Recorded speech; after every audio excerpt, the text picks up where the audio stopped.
after Shekoufeh's presentation, we will have some more time for discussion. So yeah, so don't despair, because there will be time for posting these questions that were not asked and those not answered.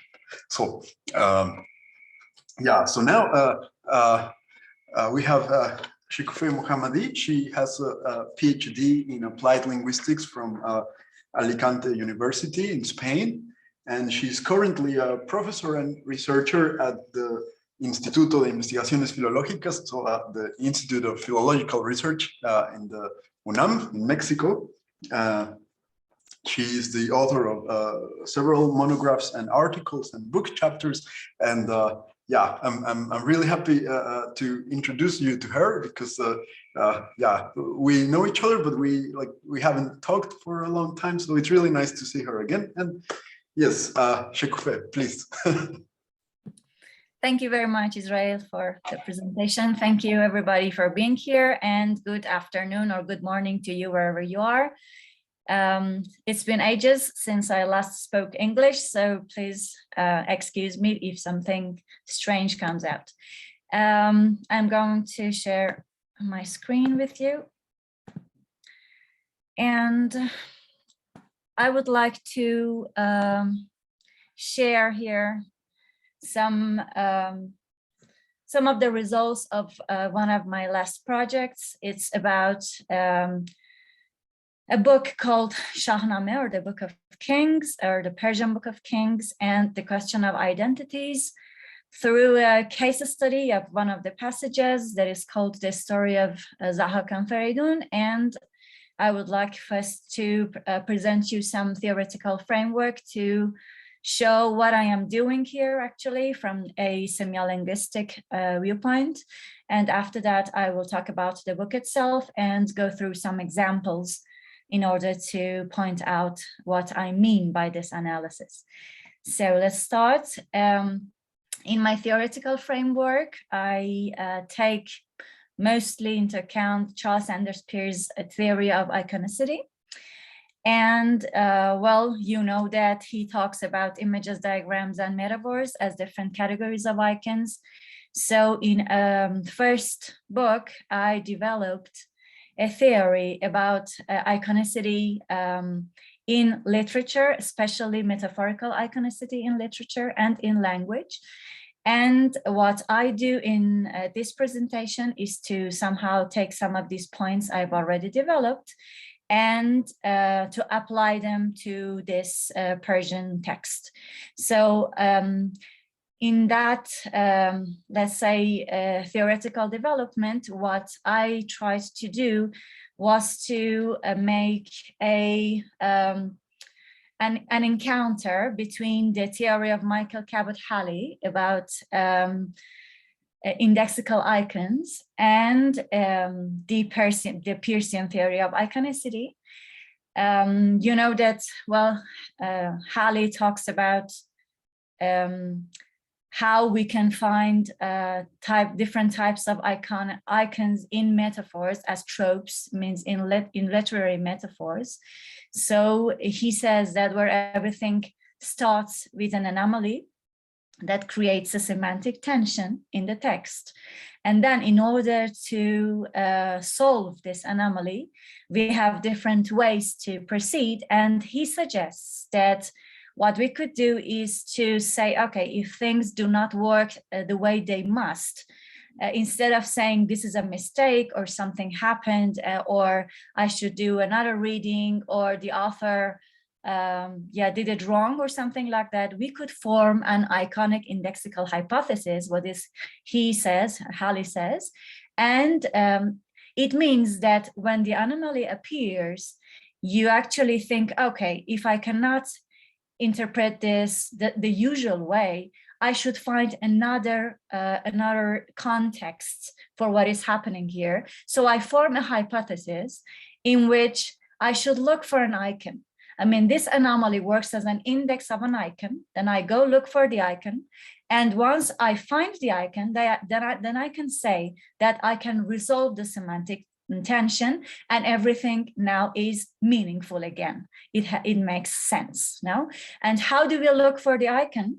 Well, you can search into the fundament of the author or the context of the work itself, for example, and then you can come across some new information that will help you find the reason, the iconic reason behind this anomaly that is appearing in the text. So this way you solve the semantic tension.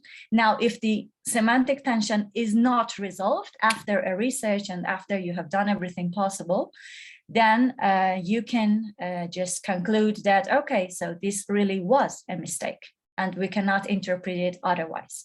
So this is somehow the framework I am using in this research, and how I relate it to a literary text or the artistic text, poetry, and like literary creation mostly, is also this way. I say, okay, I do look for anomalies or the semantic tensions in the context, and sometimes they appear as a break in the logic of the narrative, for example. And another way, in order to look for these anomalies, is through the use of rhetorical figures, such as repetition, alliteration, ellipsis, pause, parallelism, conceptual metaphors. There are different kinds of resources that a writer, a poet can use in order to create this, let's say, if not the anomaly itself, but also this invitation to an abduction, a surprise in the text that makes you think you should look for something else. No? So that's somehow what I have been working on in this research. And every time that I find an anomaly or semantic tension caused by the use of some of these rhetorical figures, so always my reaction has been, okay, where is this icon? Where should I find it? And how does it work? So this is somehow the framework, no, the theoretical framework. And now I would like to talk about the Shahnameh, which is the book I'm studying here, or the Persian Book of Kings. This is a book that was written, was finished at the end of the 11th century. So it was written during 30 years. And it was written by only one poet, which was called Abul Qasim Ferdowsi, and it has around 50,000 distichs. So it's a very long book, and it is actually considered one of the most important literary works of actual Iran, because it is related to national identity. Of course, when Ferdowsi was writing this book, the concept of identity did exist, but not in its national way, because there was no concept of nation in that time. So we can say that it's more related to a kind of a cultural memory, or the cultural identity, actually, that expanded through all great Iran, which went from Egypt to India. So it was a really great territory. And what this book does is to gather and compile a series of epic legends that belonged to the different corners of this great territory. And it was written before, these legends were gathered before, but what Ferdowsi does is to put them in poetic language. And it's not only that, because what I try to say all along this investigation is that he was not just somebody who took some existing or pre-existing texts and turned them into verses, but what he did was really to use a lot of literary and semiotic, I call them semiotic or semiolinguistic strategies in order to say things that others did not dare to say. Why is that? Because in the time when this book is being compiled, in the beginning of the 11th century, Iran has, I'm sure you, or maybe you do know a little bit about the history of what happened there. The thing is that during many centuries, during from 7th century BC till the 7th century AC, we have this dynasties and empires that were Iranians, or they were like Persians, or yeah, different groups of Iranian peoples. And then in the 7th century, we have the Arab Muslim conquest of Persia. So everything starts to change. The language doesn't change, but the graphics, I mean, the way you write language changes. And so the religion also changes. And let's say the columns of what meant cultural identity in the other ages, they suffer a very important transformation, because for years, being Iranian had meant being Zoroastrian and also speaking Persian or an Iranian language, which are lots of them.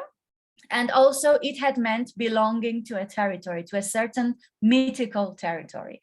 So after the Arab conquest, what happens is that this religion, which was also a column, a pillar of this identity, changes to Islam.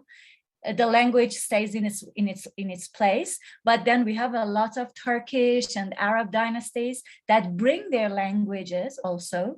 And so you have this conflict between Iranian languages, Turkic languages, and Semitic languages. So there is like this confrontation that makes this identity shaky in a way, and people, well, yeah, they just want to find themselves again in between all these things.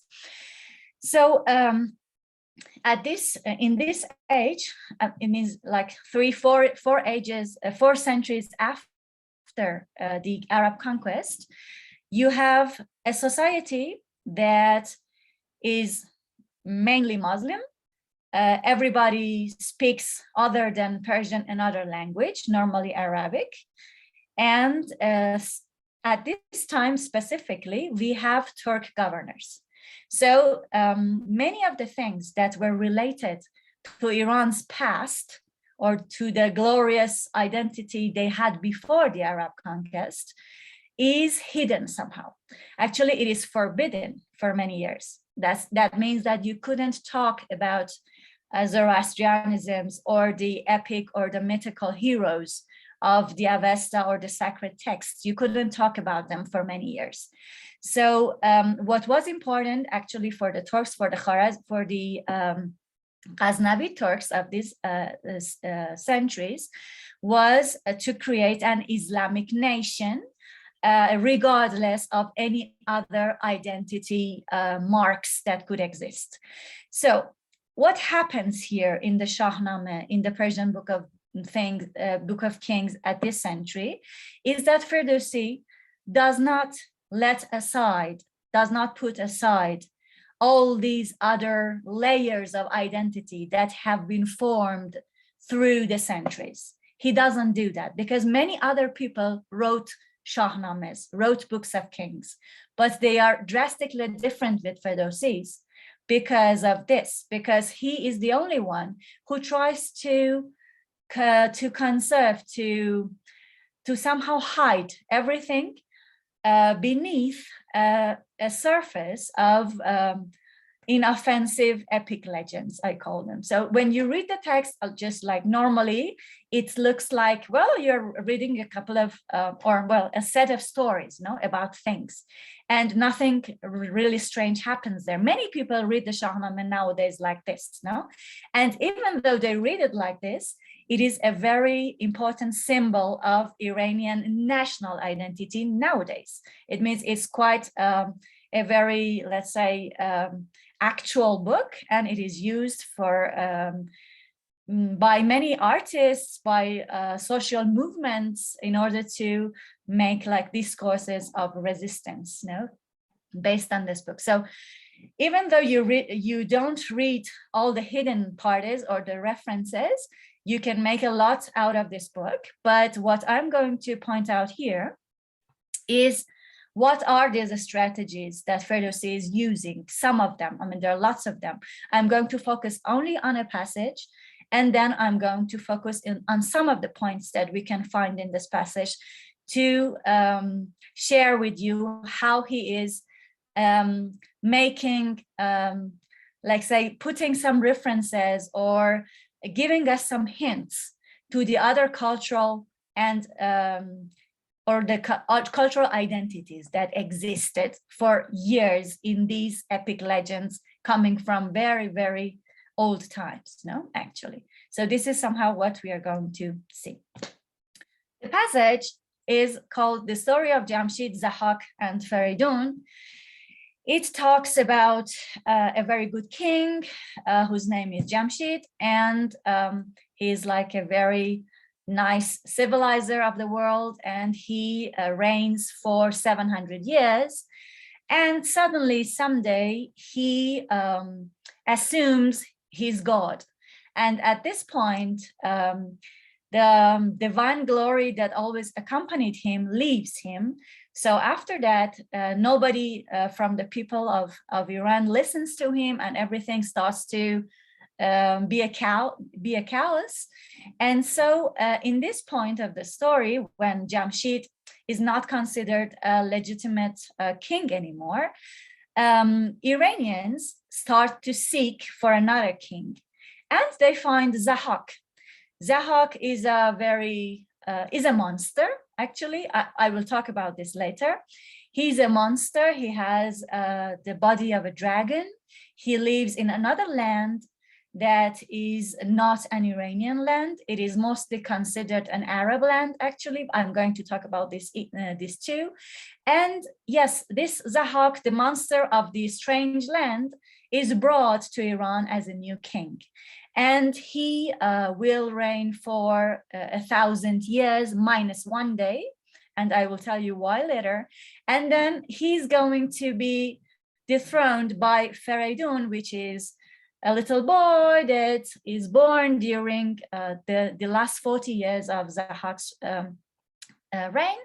And he, with the help of another important character in the Shahnameh, which is called Kaveh, the blacksmith, with the help of Kaveh, the blacksmith, Fereydoun will, let's say, dethrone Zahak and be king again, and so on. Something also important about this persona that we find in the story is that Zahak gets married to two women, which are sisters, and they were Jamshid's daughters. And they were called Arnavaz and Shahnameh. So he gets married to them for 1,000 years, and he never has children with them, no? And they didn't want to be his wives, but they are like forced to do so, no? So this is somehow in very general points what the story is about. And what I would like to here share with you is about the Shahnameh itself. It has like, I want to go showing you that there are some diagrammatical features that exist in the work itself as a global text, not about this story specifically, but the global text. So the global text is structured in a special way because it corresponds to the mythological and religious dimensions of Mazdean or Zoroastrian way of seeing the world. As I told you before the Islamic time, where Iranians were Zoroastrians. So all this Zoroastrian way of seeing the world is reflected in the structure of the Shahnameh itself. How does it work?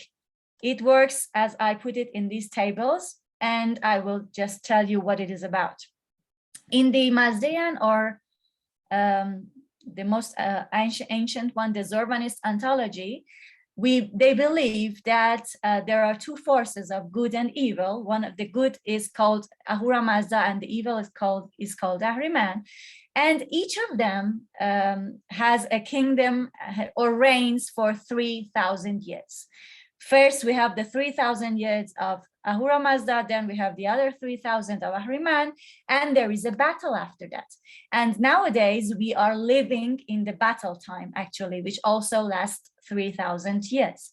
And afterwards, the hope of the Mazdeans is that, well, Mazda will win the war and everything is going to be fine. Then we have this like the apocalypse and the renovation of whole world. Now, let's see how this is diagrammatically reflected in the Shahnameh. It's very interesting because Shahnameh is structured in 3 cycles. We can call them 3 cycles. The first cycle is the mythological cycle. Then we have the heroic cycle. And last, we have the historical cycle. So in the first one, what it is talked about is about the reign of the first kings. So there are 4 first kings, and Jamshid, which is the first person that appears in our story, in our passage, is the last king of the first 1,000 years of Shahnameh, because I told you he is king for 700 years, and before him we have other 3 kings that are king for 300 years. So during these 1,000 years, whatever happens during in these kingdoms is quite, let's say an icon of what happens in Ahura Mazda's reign. Everything is full of light, everything is peaceful, civilization is very glorious. It means everything is like creation and life and truth and all these things, no? So it's like, it's a mirror. These first 1,000 years are a mirror of those 3,000 years. And then we have the reign of Zahak, which is also one of our characters in this passage, the Dragon King. And his reign is a representation, an iconic representation of the reign of Ahriman, which also lasts 3,000 years. The Shahnameh tells us that during Zahak's reign, everywhere is quite dark. Dark magic is a common thing. Everybody tells lies. You cannot talk about knowledge or wisdom or like everything that could be related to Ahriman in the sacred texts of the Mazdeans is reflected in the reign of Zahak in the Shahnameh. And afterwards, in the battle between Ahura Mazda and Ahriman, we find in the Shahnameh the battles between Iran and Turan, which is the land of the Turks. Iran is the land of the Iranians and Turan is the land of the Turks. And you have like 1,000 years of battles between these two. And with this, the first 2 cycles of the Shahnameh end. I mean, these 6,000 years of the mythical time are, let's say, mapped into 3,000 of the mythical and the heroic cycles of the Shahnameh. So then we find in the Apocalypsis, we find Afrasiab and Khosrow, which are other characters we are not talking about today, and they have to do with this end of times. No? So once we have said that, we can see that the Shahnameh has mimetized this structure. Nobody knows it. I mean, when a normal lecture would not pay attention to this, but then when you make the calculations and everything, then you see that they are really mirrors of each other. And just to complete this argument, we can find out, as you can see it in the second table, that in every part of these 3, let's say, periods of time, we have persona or we have characters that are repeated. For example, in the Mazdean mythology, in the Avesta, which is the sacred texts of the Zoroastrians, you have the first man, which is called Kayumars, the first cow, which is called Evagdat, and then you have the light force and the dark force, which are Ahura Mazda and Ahriman. Then you have in the other reigns, let's say during these other periods, these 3 periods, you have Jamshid, which is the first man, Barmaye, which is a cow that is born together with Fereydoun, which is a magical cow, and which is like a representation of Evagdat. And then you have the light force, which is Fereydoun, and the dark force, that is Zahak. I'm not going to talk about the other people here because they are like more attached to the apocalypses and things, and we are not going to touch them today. So, but they exist. It means everything in the Shahnameh is like it's related, it's correlated to other characters in mythological and religious, let's say, texts or the past of Iran. All of these texts are, of course, I think it's not necessary to say, but they are related to other layers of identity all along the centuries, no? So, yeah. Once we have said that, I'm going to focus on the characters of our passage, which are Jamshid, Shahnaz, and Arnavaz, which are the two sisters, Zahak, the dragon king, Kaveh, the blacksmith, Fereydoun, the person who will dethrone Zahak, and Kondro, which is a minister to Zahak. And what I could find when I was reading about this passage is that many people have investigated the mythical layers and the mythical religious layers that are beneath this story. And in that, we can find out that, for example, that in very, very old times, there was a myth about the sun that had two spouses. They were Venus and the moon. And these spouses, once a year, they were swallowed by a dragon, by the dragon of drought. And the dragon of drought would then afterwards be, let's say, defeated by a dragon of fertility. And these two planets were liberated again. They were symbols of the fertile waters. And so it started to rain again. So the story of these characters, Jamshid, Zahak, all these people, actually in very old times, they were natural elements. They were the sun, they were clouds, they were wind, they were lightning, they were thunder. So they corresponded to all these things.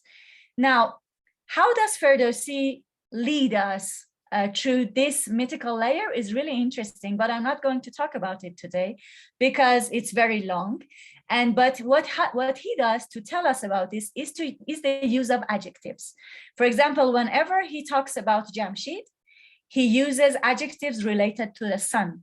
Every time he talks about Fereydoun, he uses adjectives that are related to plants, to green things, and also once when he talks about how he is sitting on the throne, he also talks about that when he sits on the throne, the sky is full of clouds. It means all the time he's playing with these things. He tells us all along metaphors and the use of adjectives about this mythical layer of this person, these characters actually. Now, the other part, the mythical religious layer, takes us to the Avesta. I'm not going to talk about this. I'm just going to say very briefly that Havertat and Amertat are the deities of fertile waters and plants in the Avestan mythology. Ajidahak is a terrible dragon in Avestan mythology, and Thraetana is a hero, actually. And Gandharva, we are going to talk about him. Now, one of the first things that actually got my attention when I was investigating this passage was that, okay, it seems quite, for everybody, it's clear for the scholars that Jamshid is the sun, Shahnaz and Arnavaz are fertile waters, Zahak is an infertile cloud, and Fereydoun is another cloud and lightning, but nobody talked about Kaveh and Kondro. And that was like the first anomaly that got my attention, because I thought, how is it possible? Because Kaveh and Kondro are very important characters in the Shahnameh. They do a lot of important things, important actions. Actually, Kaveh is the only popular character in the Shahnameh, and Kondro has the most beautiful dialogues in the Shahnameh. So how is it possible that nobody ever talked about how these two guys were related to the mythical layer? And then starting from this anomaly, I tried to fill in the blanks. And I'm going to tell you what happened. So I asked myself, what was the role of Kaveh and Kondro in the mythical equation of cosmic forces? And when I started to read the passages again, a little bit like starting from this theoretical framework I told you about, from this craziness of something should be there that tells me where I have to look, I found out two different things that led me to these answers, and I'm going to talk about them. About Condro, what was really interesting was actually that he has these very beautiful dialects. Condro is a minister of Zahak. And at the end of the story, almost at the end of the story, you have that Zahak, the dragon king, has gone to India. The court is in Iran, but he has gone to India on a trip. And Condro, the minister, is in his palace. And suddenly, Fereydoun comes along, because Fereydoun is trying to kill Zahak and has reached the palace, but Zahak is not there. So Fereydoun sits with Condro, and Condro, before telling him where Zahak is, he brings him a lot of wine and music. And he treats him in a feast with lots of musicians and good wine. And afterwards, while Fereydoun is in the feast, is with everybody else, Condro reaches India, and Ferdowsi says that Condro reaches India in an eye blink. Just means he doesn't travel; he just reaches there. He is there, no, in an eye blink. So he goes there, and he tells Zahak. The dialogue here is very, very interesting, because he starts to talk to Zahak, and he says, Zahak, when you were not there, somebody came to your palace, and he's called Fereydoun, and he wants to dethrone you. And Zahak says, nah, this is not possible. Maybe he just lost the way. And Condro says, no, he didn't lose the way. He didn't lose the way. He's there. He's sitting on your throne. And Zahak says, maybe he's going to visit me. I can go back and visit him back. And Condro says, no, he's not going to visit you. Now he is hanging out with Shahnazin and Aravaz, which are your wives. No. And then Zahak says, so yeah, maybe something is wrong. And he goes back. So all along these dialects, when Condro gives Zahak the bad news that somebody is in his palace and is actually getting too close to his wives, Zahak tells Condro, well, I am really angry with you, and I'm going to, you're not my minister anymore. And then Condro tells him, well, that's not important because you're not a king anymore. So the thing is that Condro is a very, let's say, brave person. Although he is Zahak's minister, he has this very interesting, mysterious dialogue with him. And at the end, he just attacks him and criticizes him. And he says, well, you're not my king anymore, so you cannot tell me I'm not your minister. So all these things related to the use of the words, which are very intelligent use of the words, and also the fact that Condro is in charge of wine and music. These are all small information that worked for me as hints to who Condro is. Because actually, as we saw in this table before, if you can see here, I write that Condro is a Gandharva in the mythical religious layer. So who are the Gandharvas? The Gandharvas were in Indian tradition, which is very close to the Iranian tradition, they were considered the sons or the daughters of Vai, the deity of air, and their function was related to the sacred beverage, which was Soma, also to the wind, which was their father, Vai, and they were also who dominated the words. I mean, they were let's say, the owners of good word, of good song, and of good beverage. So all of these characteristics, we can see them in Condro, because he actually, the name itself is like a transformation of Gandharva. It's like Condro Gandharva, no? You can trace it back in there. So yeah, so Condro has all this characteristics, and his use of words show us that he's a owner of words. His use of, let's say, his domination of wine and music also tells us about him. And the fact that he gets to India from Iran in an eye blink tells us about his character as a wind, his windy character, you could say, no? So all of these things were like answers to the question of, okay, in this equation of cosmic forces, who is Conroe? So the answer would be that Conroe is the wind. Then now the other person that was there hanging was Kaveh, and many of the scholars talked about the fact that, okay, Kaveh is a blacksmith. The blacksmith works with iron. Iron is considered mythically a metal related to rain. So in some, let's say, senses, people talked about Kaveh being related to rain because he's a blacksmith, because iron is considered a heavenly metal that comes to the earth, and like, well, I'm not going to go through that. So yeah, it had a lot to do with it. So but I thought that maybe that was not enough, because that would be considering that Kaveh was just like an extension of Fereydoun's character, because Fereydoun has a mace, and this mace is a symbol of thunder. So if Fereydoun is the fertile, let's say, cloud and thunder at the same time, Kaveh should be something else.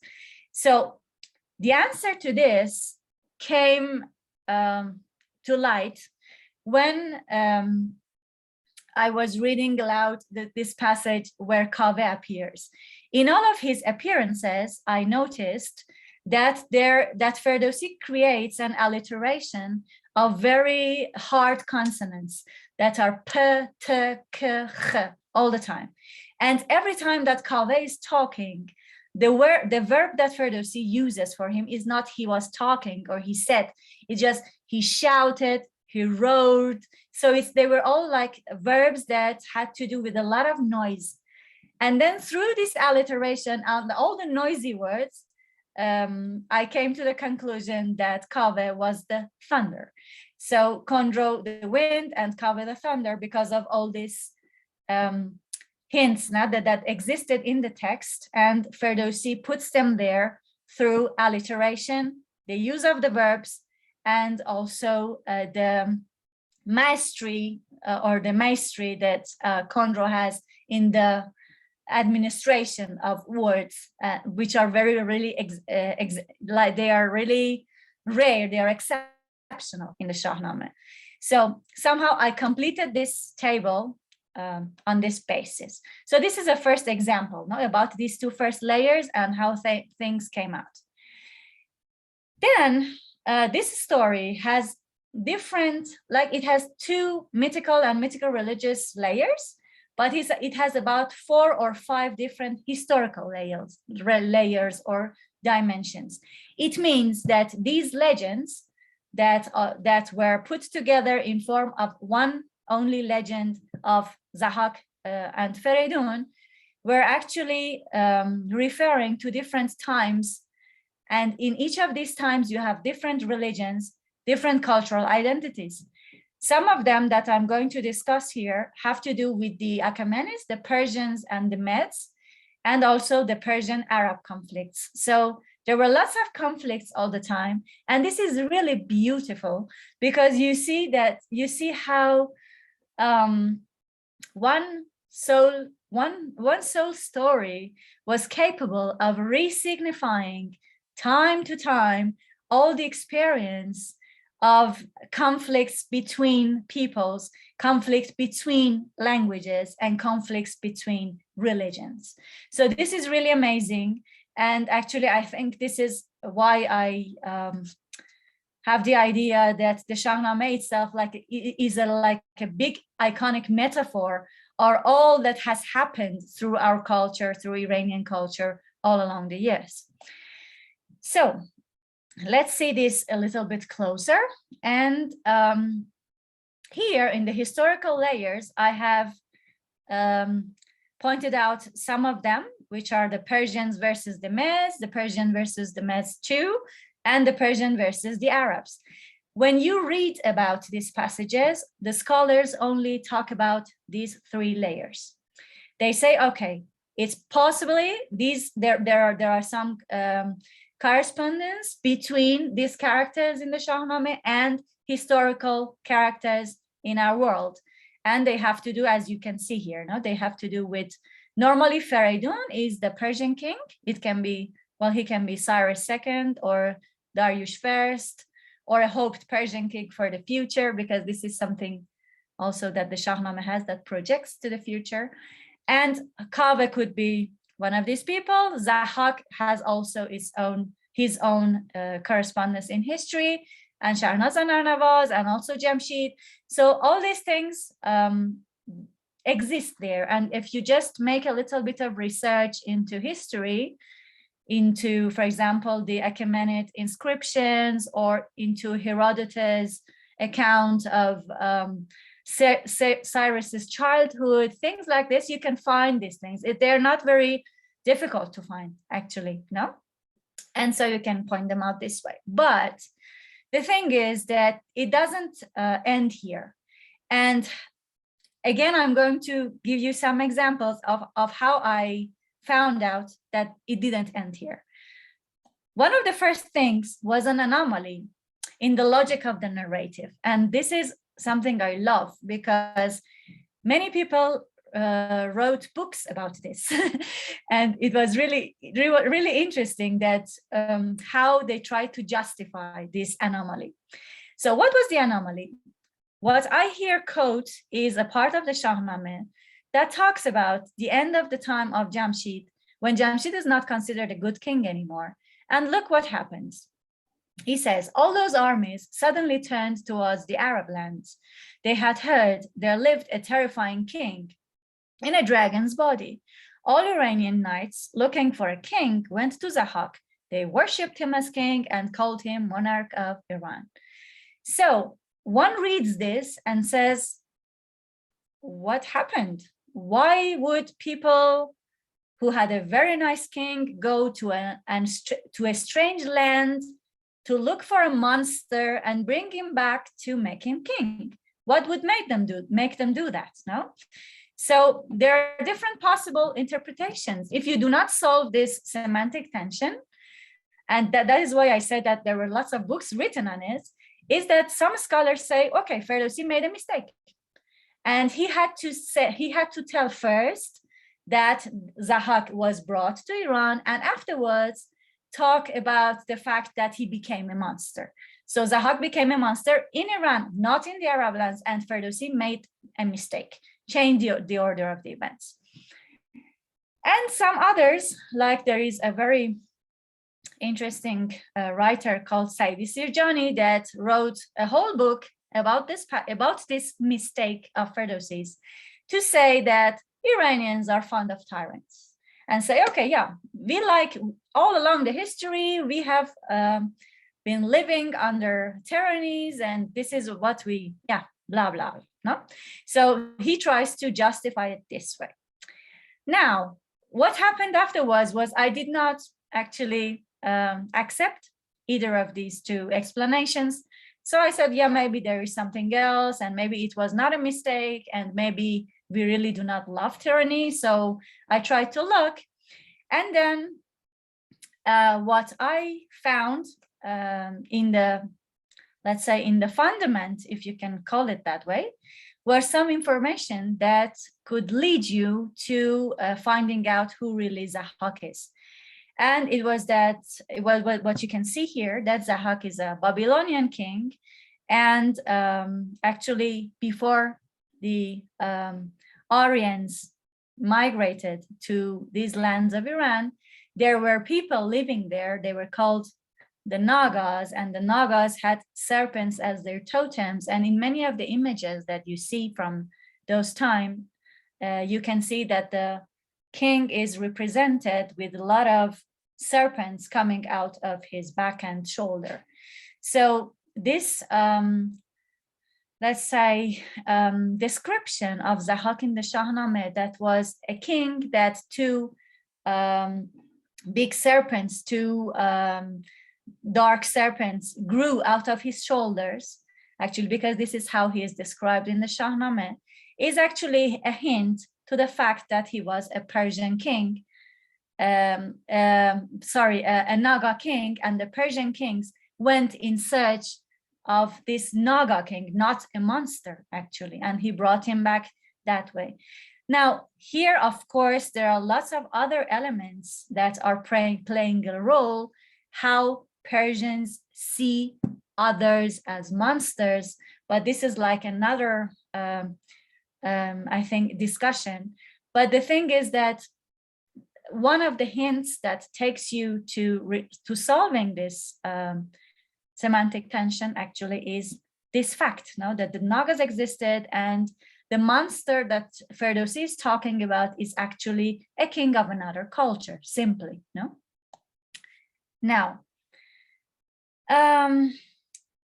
so this is somehow put here, that what if Zahak was not actually a serpent king, and the historical layer that comes to light is the conflict between the Aryans and the Devas, or the Devs, or the demons, or whatever you can say about that. So here, that's why I created another table about a fourth historical layer, where you can see that the Aryan tribes, when they came to Iran, they found out the Naga tribes, and yeah, thank you, Israel.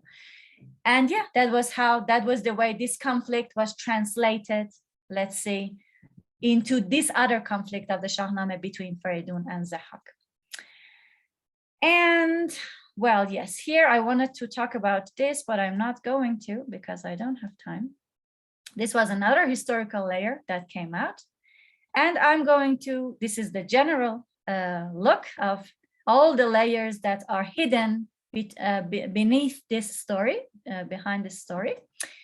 And I'm just going to talk about this last thing, the projection of a proper Iranian identity for the rest of the legends. We know that the Shahnameh wants to do this. We know that the Shahnameh has this aim to protect, to be a refuge to all these elements, cultural elements, identity elements, all along the centuries. It wants to do it, and it does it. But one of the things that happens in the first stories of the Shahnameh, which is this passage we are talking about, is that through the use of ellipsis, Ferdowsi leads us through the path that we are going to go on all along the reading of the rest of the legends in the Shahnameh. And it's this dichotomy that is created between us and others. This us will always be the Iranians, not in the sense of the actual Iran, but in the great sense of the great Iran, which with all its cultural diversities and memories, let's say, and the others who come from other religions, languages, or they are hostile somehow to this identity. So this conflict between identities is projected in this passage I am analyzing here through ellipsis. How did it happen? Well, Jamshid in this story has two daughters. I told you they are called Shahnazi and Arnavaz. And actually, rhythmically, let's say their names in Persian, they work the same. And the anomaly here, the strange thing is that Ferdowsi, whenever talks about the two sisters, he only talks about Arnavaz, even though they are both speaking, but he puts the word in the mouth of Arnavaz all the time. And one asks herself, why does he do that? No, why is Shahnaz, the other sister, eliminated from the story, even though we know that she is there? No. So there are some possible interpretations without resolving this anomaly. Some people say, well, there is no tension or anomaly at all. This is the way it is, and yeah, end of story. And others may say that, well, the poet considers that Arnavaz's name is more suitable due to questions of rhyme and metrical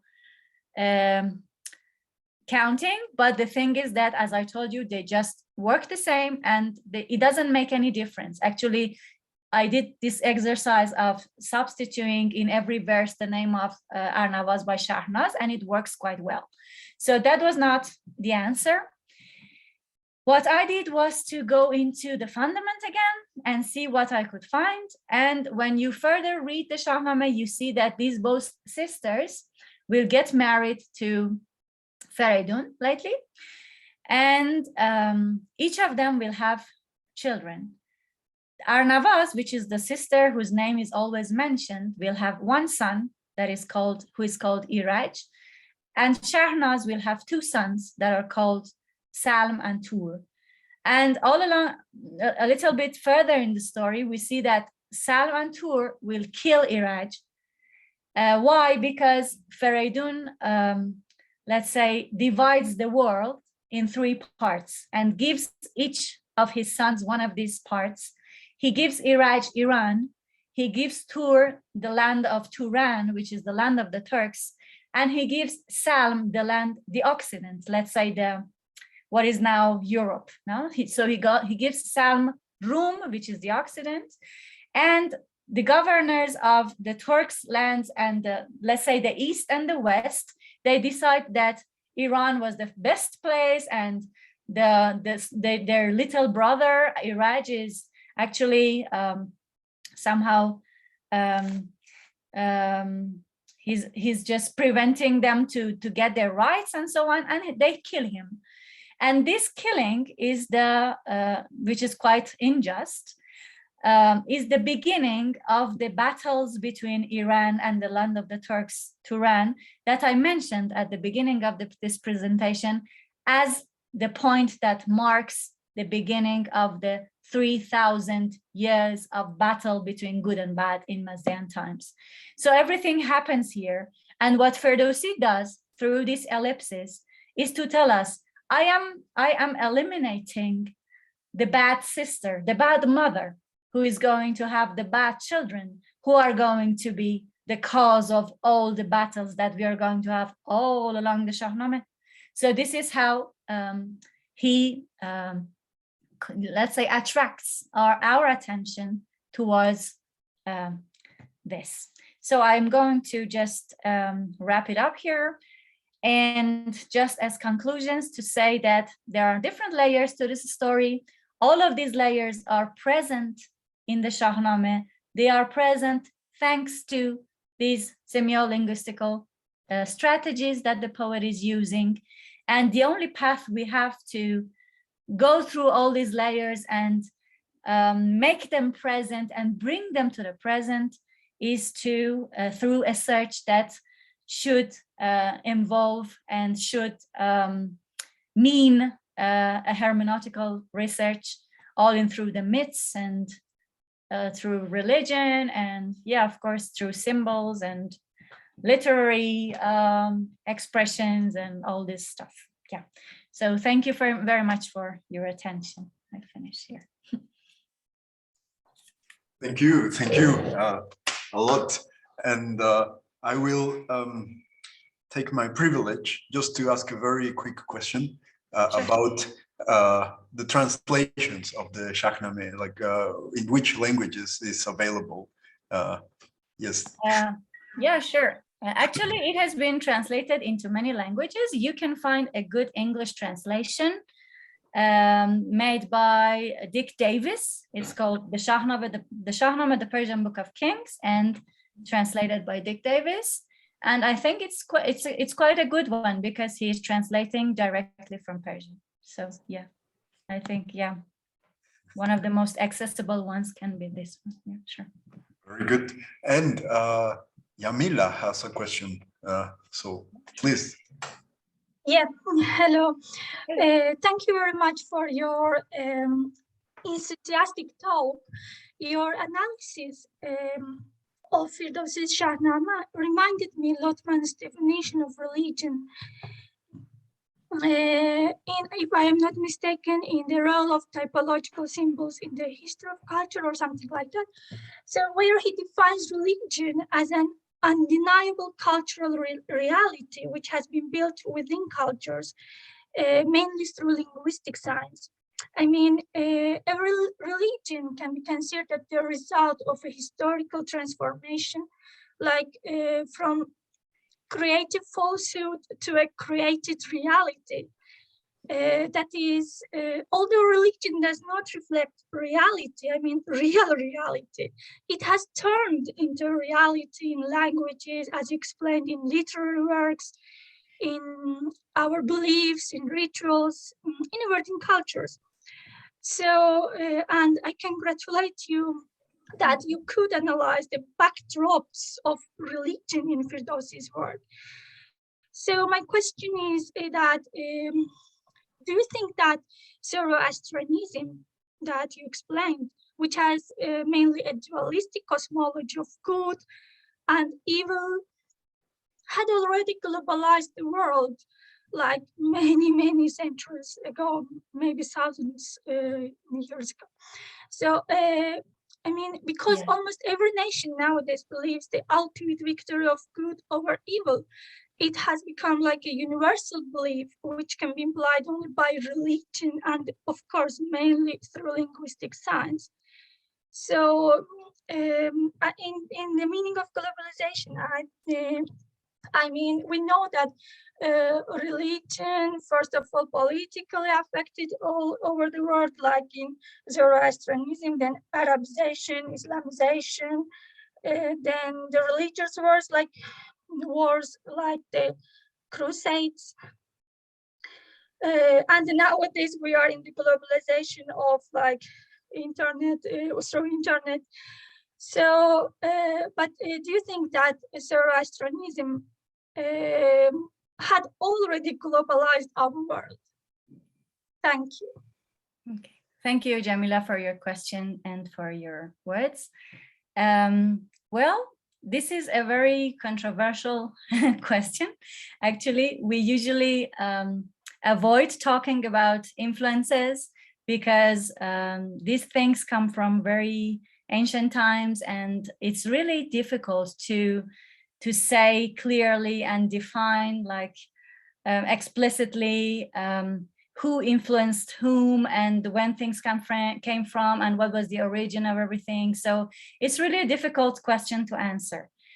But I think that there is no doubt that Zoroastrianism in its first appearances is like in the second millennium before Christ, actually is the first religion that talks about this duality after all the, let's say, the multi divinity cultures or the religions that have a lot of let's say deities, or they have a lot of gods. After this, I mean, Zoroastrianism is the most ancient one that talks about this duality. And afterwards, maybe you know, Jamila, that in the 3rd century, it is also considered, it starts to be considered let's say, I have forgotten this word, a monotheist religion. It starts to be considered of one only God, and it leaves dualism aside. So yes, maybe at the first, it's like this way of considering words or the forces came from there, but in the time, I'm sure that many others actually contributed to what we have now and what we understand now as something globalized. And I think that all the monotheistic religions did also somehow recover recovered this idea, no? Although we have only one God, but then you have always other forces that are contrary to God, like Satan, like Shaitan, like I don't know who else. No, in every religion you have somebody actually. So yeah, I don't know if I answered you. Yeah, thank you. Welcome.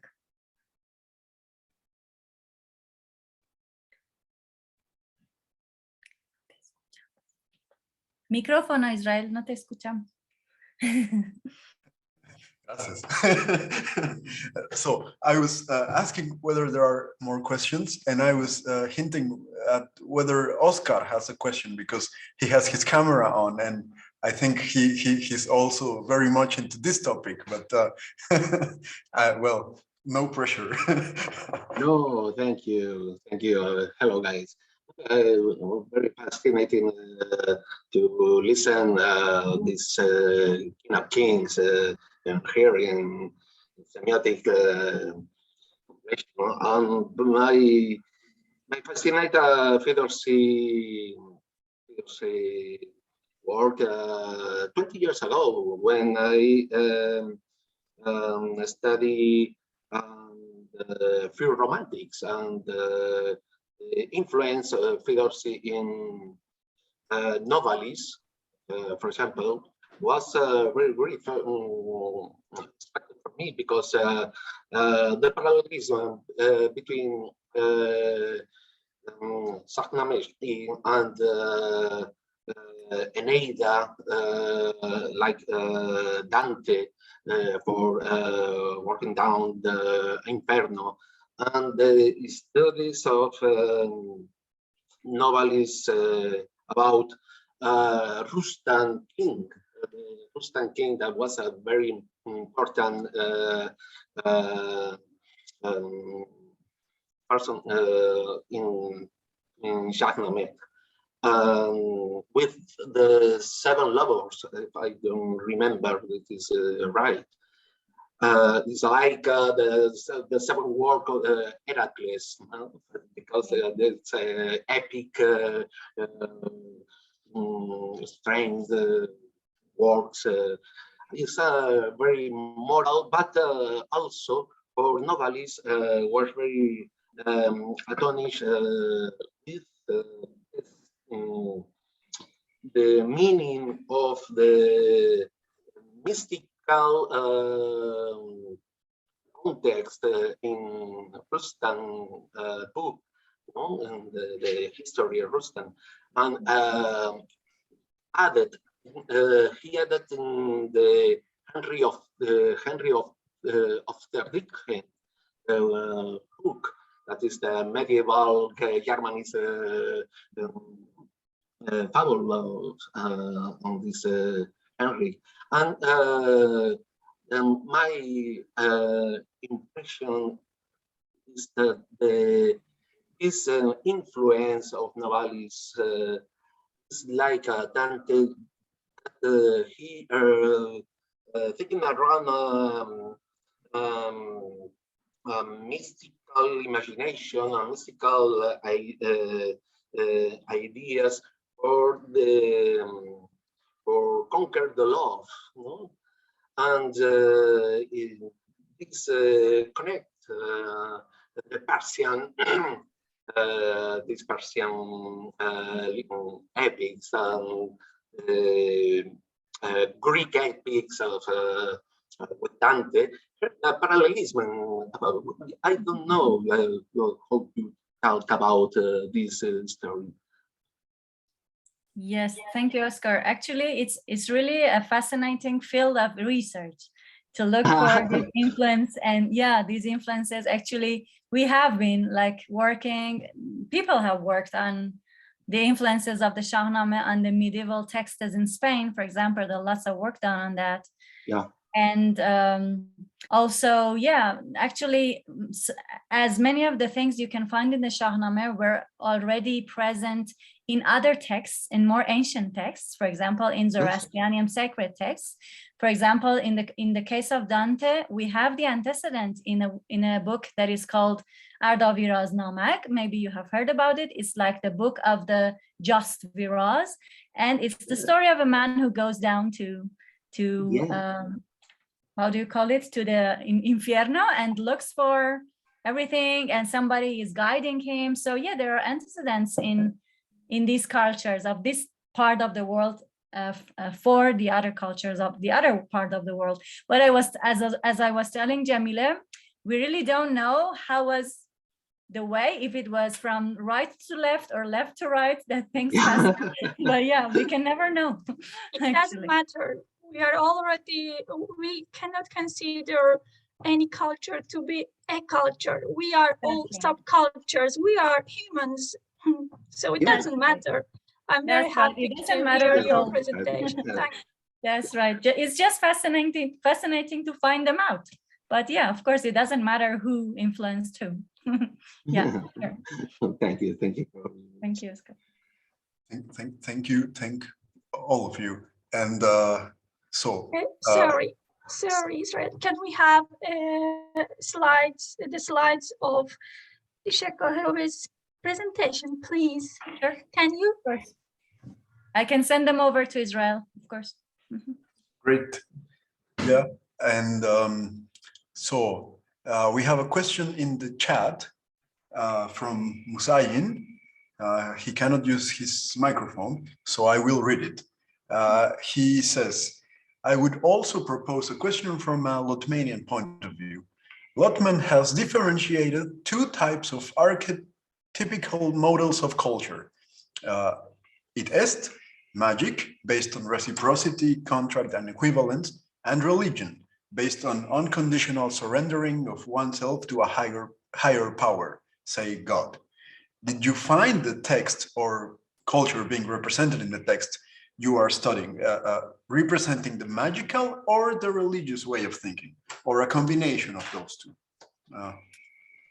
Thank you for the question. Actually, this distinction Lotman makes, I do not agree with it because I think you cannot really draw a very defined line between these things. So the reason is why I think that all religions developed from myth. And I see it like in a more anthropological way. And philosophically speaking, also, I think that you have these ontologies that develop from an origin to what we know right away, what we know right now. So I consider that in every relationship with the sacred, through religion or through magic, as Lotman would call it, there is, let's say, there is a conducting line, there is a connection between these two. I mean, you cannot separate and say religion is only, like say, blind faith or something like that. And I think all religion is, let's say, is being nourished by the magical rites and rituals and all the mythical ways of seeing the world that we have had all along the story and yeah, I think during all the centuries. So yeah, I wouldn't make that distinction, but if I wanted to just accept Lotman's dichotomy here and answer this question, I would say that what I am studying in Ferdowsi's work is a mixture of both things. Just for that, I mean, I couldn't say this is purely religious, that is purely mythical, or that is purely magical, as Lotman would say. I wouldn't say that. I would say that it's like the same thing, just at different periods of its life, you could say. Yeah. Thank you. And so do we have any questions from our Olomouc delegation?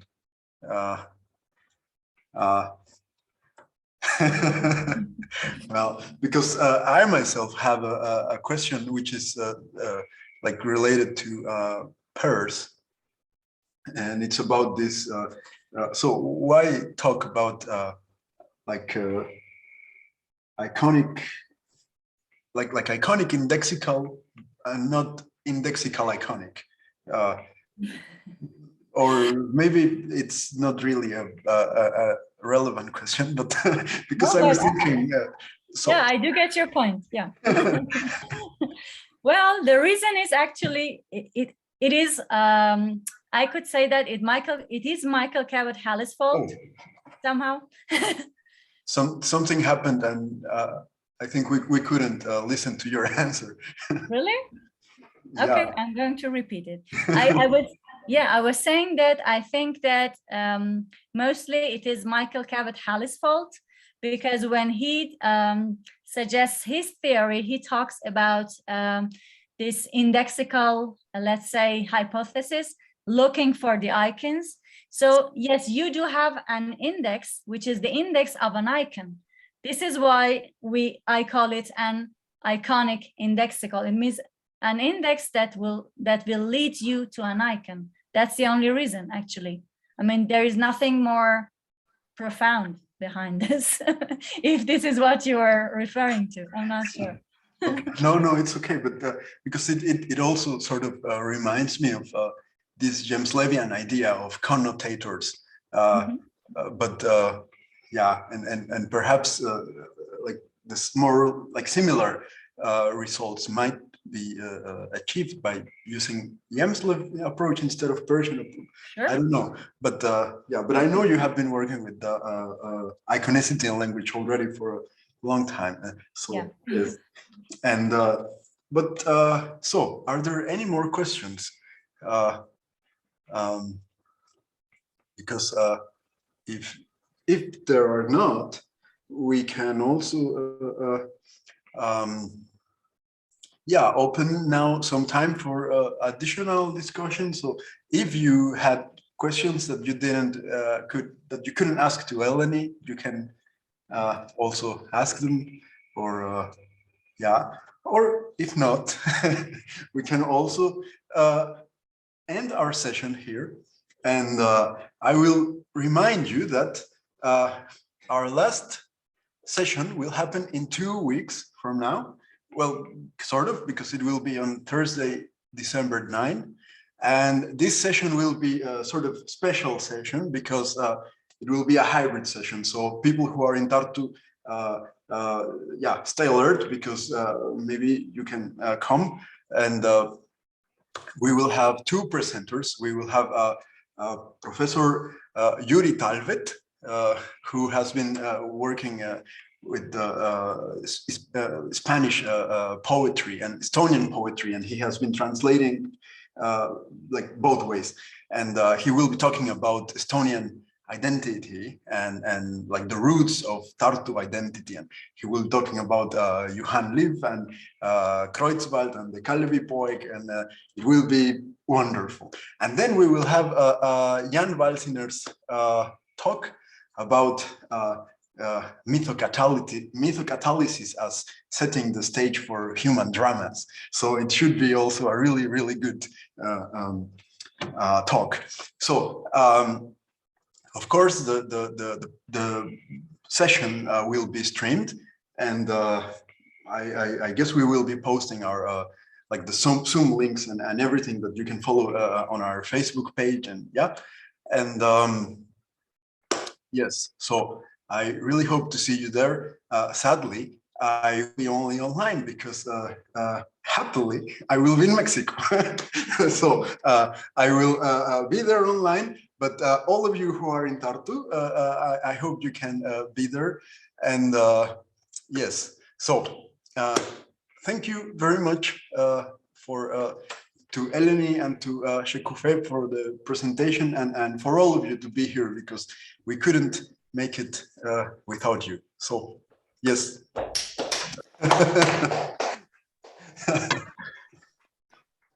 Thank you, Israel, for the invitation. Thank you. Thank you, everybody, for listening.